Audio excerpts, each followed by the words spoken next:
I posed this question to Pickens as well, but after you guys traded to acquire him, just the quickness in which you guys got a chemistry, the brotherhood that you guys established, and now he's on the verge of joining on with CeeDee and Michael Irvin in a category of 95 catches and 1,500 receiving yards. Just talk about the year you guys have had with him and just the impact he's had.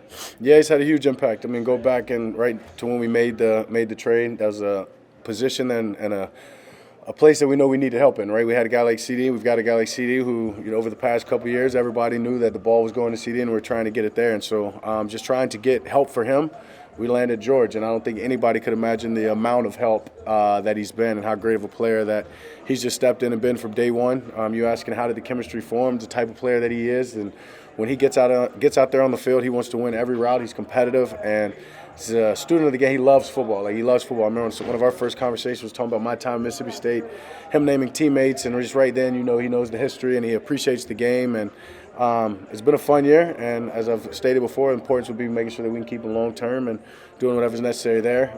But credit him for a great season, and he's been huge help. Shadi and Jerry consistently said you're going to start now. So you know that you're going to start. Is it a different mindset knowing you're going to start, but you may not go the whole way? Some extent, yeah. I'd be lying if I say it's not, always exactly the same. No, there's a little bit to it, and it's more of just, like win. So for me, it's about going out there and plan to play the whole game. Just stick to the way that I play the game. I'm not going to try to do too much early and make some big plays so I can get out of the game. And if he said 2 touchdowns or 3 touchdowns or this score, you're coming out, that may put a little bit of pressure, right? And me try to do that, but me not knowing when it is and if it is, just go in and play my game and be smart. What do you want to see from Joe, assuming he does get significant playing time? Yeah, just command. From the moment he takes the field, just him commanding the huddle. All the pre-snap, everything, just want to be super clean pre-snap and then just come out of this game happy with the performance that he put on from himself. And I think if he's he plays the game, the mental side of the game, and he's locked in, has all of his checks. He's been doing great in all of his reads, and he's been developing all year long. So, no, he's gonna go out there and have a great game. I just want him to be happy with his performance. You guys have gone through a lot this year, trades, losing Marshawn. How do you think Shadi is kind of helping you guys get through all this? Yeah, Shadi's been key. He's first and foremost just genuine and real and raw through it all. Whether it's been the trades earlier, whether it's been losing Marshawn. Just showing his emotions, being vulnerable, but also like holding those conversations, being accountable to the time of him, adding brotherhood breakfast or just being conscious of giving us more time to have meaningful and conversations with substance, and so he's been a key to keeping this thing together, honestly. In a year, it's been everything, as you just said, right from the trades to losing Marshawn to win 3, lose 3 to trading or releasing an elite cornerback in this league, right? Like, there's a lot that's happened in an organization that's on the forefront, and he's done a good job of staying the same man and being the same man throughout. And I think that's why guys follow, and that makes it easy too. As a veteran guy, because you've seen a lot, how much you appreciate that hey, we got a young coach, but he's been around a little bit, that he's able to, what you said, keep everybody together. Yeah, I appreciate it a lot. I mean, you say young coach, but the more time you spend around Shadi, you don't get that feel of a young coach. You get the feel of a guy who's been in it his whole life. And so, being a first-year coach, first-time head coach, he's done a great job. Patrick mentioned a milestone possibly for George. Of course, you're leading in passing. How mindful are you and the staff of some of these milestones entering the final game, and is there a balance in trying to reach those and within the context of the game plan and what the defense is presenting? I didn't know the George, know the passing yards. It'd be cool to stamp that at just lead the league in passing. Thinks Matt needs to rest. Matt Stafford probably needs to rest this week. Get ready for the playoffs. That would help. It would be cool, but I'm playing the game. I'm not going to try to chase it. I'm not going out there, let me throw it every time. No, it may actually be opposite of that, right? Just trying to play a smart game, clean game, most importantly, get a win. The records will come if they come. There's a clip from a few years back with Gronkowski on the sideline with Tom Brady, telling Tom, "Hey, I need one more touchdown." That was like $1 million bonus or something like that. Oh yeah. Have you guys ever? I'd press for that one. For me. Yeah, CeeDee or George tell me that. Yeah, I'll get you that one. Has it ever happened up to this point though, during a game where someone told you, "Hey, late in the season, this guy needs this" or something like that? I think the only two I think I've been aware of was Rico at one point, right? Rico needed, I don't even know what it was, and I think we made sure he got that. And then Cole Beasley, I believe my rookie year, it was so many catches, and he got a big bonus. And so we were conscious of that as a team and went in and made sure he got that, but only those two. Dak, in your career, going back to early in your career, you played with a couple guys that'll be in the Hall of Fame one day. Earlier this week, Jason Witten is now one of 15 finalists for a gold jacket. Can you just talk about what he meant to you early in your career and how much he helped you grow in this league? Yeah, he's a Hall of Fame tight end, finalist, and whether it's in this year or next or whenever it is, he'll be in. And elite player, just a guy, when I first came in, being a Cowboys fan and being a fan of the organization and Witten, those guys, like, you're going to watch everything that he does. And I will say, like, from the time that I got in and the time that he retired, I tried to do everything that he did. I tried to beat Witt to work. I was staying as late as he was or wait until he left and then I'd leave. To just the way that he handled his body. You're talking about getting hurt and never missing games and times and doing everything necessary there. And then just being a great teammate and helping a young guy like myself or young tight ends and never dropping the standard. I mean, I'll never forget, I'm sure you all know, right, the pat and go, my first pat and go throw to him. He runs, and if he sticks his arms all the way out, he catches it. But instead, he just right here and lets the ball drop. And he was telling me the standard's right here, right? And he laughed at me like, come on, Rook, throw a better ball. And it's like, geez, dude. But that just showed me, right, that was his standard. And he showed me that at the first interaction I had with him. And it's something that I've just held to. And an elite man, elite player, somebody super blessed that I was fortunate to play with. What did you learn about him from Team Over Everything? He was very close to Romo, but he was publicly co-signed you being the quarterback your rookie year, and it was about what was best for the team. Well, great question. One more time, the beginning of it. Team over everything. I mean, Got you. Team over. He was very close to Romo. Yeah, no, that was real. That was real. And honestly, that moment is probably week 7 or so, or I don't know, halfway through that season. Yeah. I realized that, like, yeah, what's on my bandwagon. He's got my back, right? And to understand how close that relationship was, it was weird to an extent. But to your point, yeah, it showed me team is what's important. At the end of the day, like, it's team over self, it's team over everything. And whatever's best for this team, whatever puts this team in the best situation, you've got to put your mind on that, and you've got to do everything you can to help the team push that. And that's what Witt did. And, yeah, once again, one of those things as well. I'll mimic them as long as I can. Have you missed a pat and go throw? No. Given your success in talking with Jerry Jones about contracts and seeing what happened with Micah this past year, what is your advice to George Pickens as he enters, free agency for the first time after this week? I'll give it to George. And one, just don't let it get personal. At the end of the day, this is business. Both sides are going to want negotiations. I mean, honestly, me and Jerry's wasn't pretty at all, right? And wasn't talking to him for some time. And I remember I went and signed, and we went in there, and he told me that, right? Like, when two sides are trying to agree, you're not going to want to see each other's differences, right? Or you can't see each other's differences. And but the moment you get to a contract, you shake hands, and you got to let all that go. And we did that. And so it's the same mindset going into these things. Like, things are going to come up. Things aren't going to sit right. You're going to feel slighted when they give you $1 million or $2 million less than whatever you said. And it's just the business. Play the game, play back, but don't let it get personal. Have you come to terms with not being in the playoffs and just focusing on momentum for next year? Yeah. I've had a couple of weeks now. Okay. All those things you mentioned that have gone on this year, Dak, what's it like for a star quarterback who leads the way you do to deal with the season with so many things that have gone on?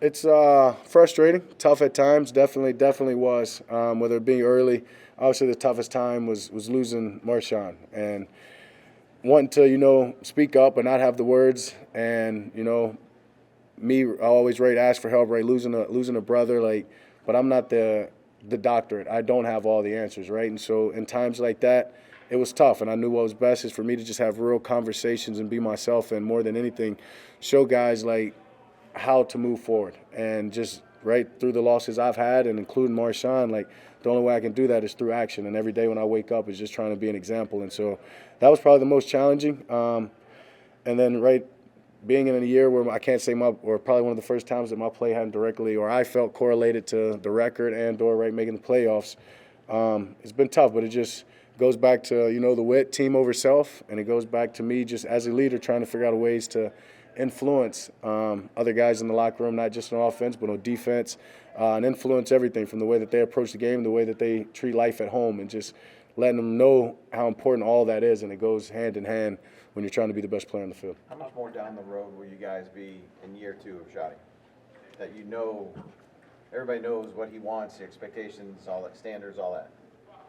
How far down? Yeah, I expect to go pretty far down. Yeah, right, we've had a good year 1 under our belt.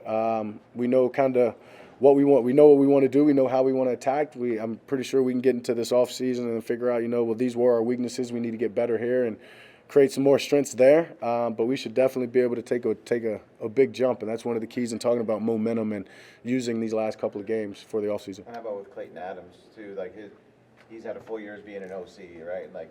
Well, yeah, and he's had a full year of getting to know these players. Like, it's one thing to, you come in, you've watched this team, you feel like you understand what they're good at, but to actually now be around them for a whole full year, watch them in practice, and understand where each guy up front's best at and what position he can put them in, whether it be gaps, zones, outs, whatever it be, turn schemes, and find something else that we're really good in and add it to the bucket. Obviously, this offense has been really productive this year. You've been productive as a passer. Does it kind of excite you that there was some meat left on the bones for some 1,000%. Yeah, 1,000% it does. And that's where it goes when I say getting to the offseason and looking at where our weaknesses are and where we can get better. And sometimes if it's just simple as effort and pointing out the effort on the tape and saying, hey, if you would have done this or this, watch this simple play and look where it would have went, right? And that's just us taking that next step. And it takes everybody having the same mindset of team over self. What part of the offense do you feel like the most meat was left on the bone? Oh, good. Good.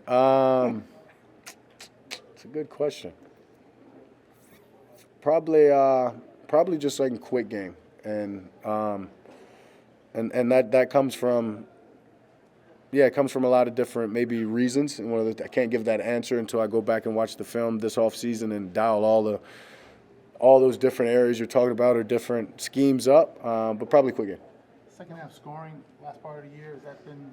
Yeah, actually, that's where I'm going to go. Red zone scoring. Yeah, red zone scoring in particular. Red zone, what about in the second half scoring? That's been a little issue too since Detroit, I think. Yeah, but I think those were in the red zone. We got down to the red zone. We just didn't score regardless of which half it was in. So definitely just red zone scoring. And I think as much as anything, what you have to do is you got to go back and look at the 31 other teams and what they did in the red zone and how they scored. And this league's trendy, and sometimes it is just stealing plays from another team, dressing it up different. And, and so that's definitely where we've got to improve on this side.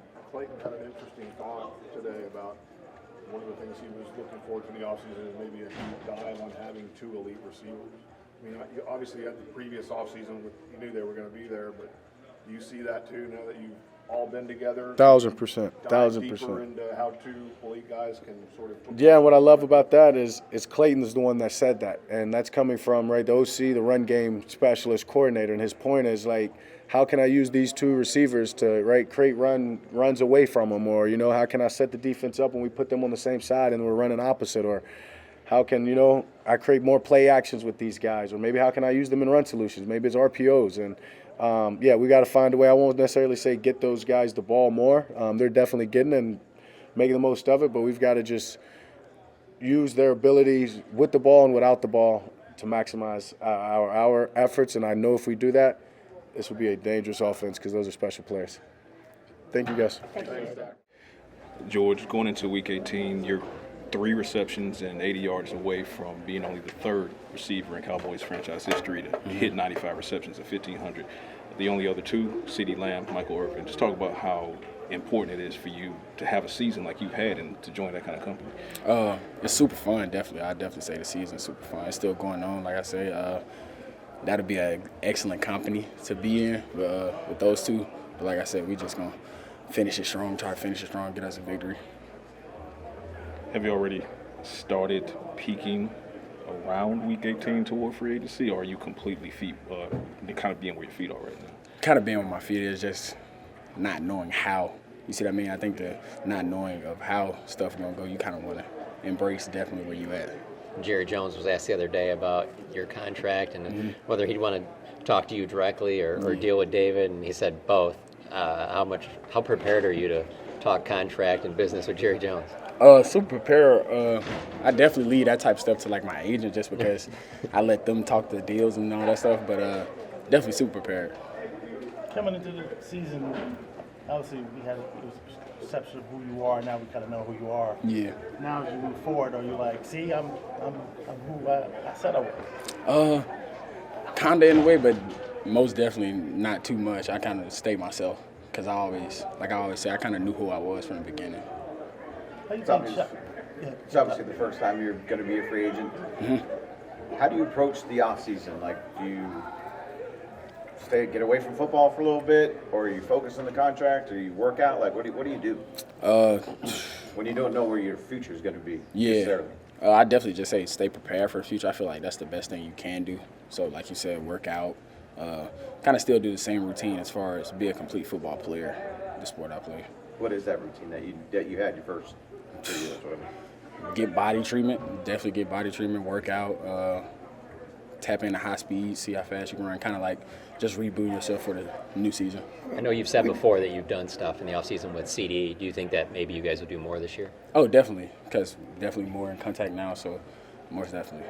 Obviously, there's mutual interest between you and the organization as well. But free agency is free agency. Never really know how that goes. Can you just talk about how key it was for not only the Cowboys to make the trade for you, but how quickly you were able to build brotherhood within the locker room with CeeDee, Dak, and those guys? Super important. I definitely say that was super important. Just especially the brotherhood part, like you said, getting to know the guys. Because I feel like if you go on any team or any organization that you're in, if you don't know the people, then you'll never really have a good time there. Obviously, your situation is much different, but is there anything in the back? It would have to be in the back of your mind how Micah's situation played out last season. Definitely two different positions, I'd probably say. But then again, like I said, Micah is Micah, I'm me, so definitely just let them kind of do their thing. When was the last time you talked to Jerry or Steve? It's been a while, but I always see them. They always come on the field and stuff like that. Obviously, we know what the money is for receivers. How exciting it is for you to go into free agency? Are you excited to go into free agency after having a season like this to really maximize your earnings? Definitely, like you said, just a good opportunity. Me personally, I definitely wanted to keep playing and, to hopefully try to make the playoffs. It's just like how I'm wired. Right. Definitely a winner. Just want to, as long as we can play ball, just keep playing it. But definitely a great opportunity. There are only 3 first-team AP All-Pro receivers. Who should those 3 be? I don't really know the other 2. Besides, I only be around bro every day, so me and CeeDee, that's all I can say. Brian Flournoy, right? Yeah, we got Flo in there. We got Flo in there too. Well, I don't know if we ever asked you, were you surprised to see in that Hard Knocks we saw that Brian Schottenheimer was wearing a shiesty? Yeah, I did see that.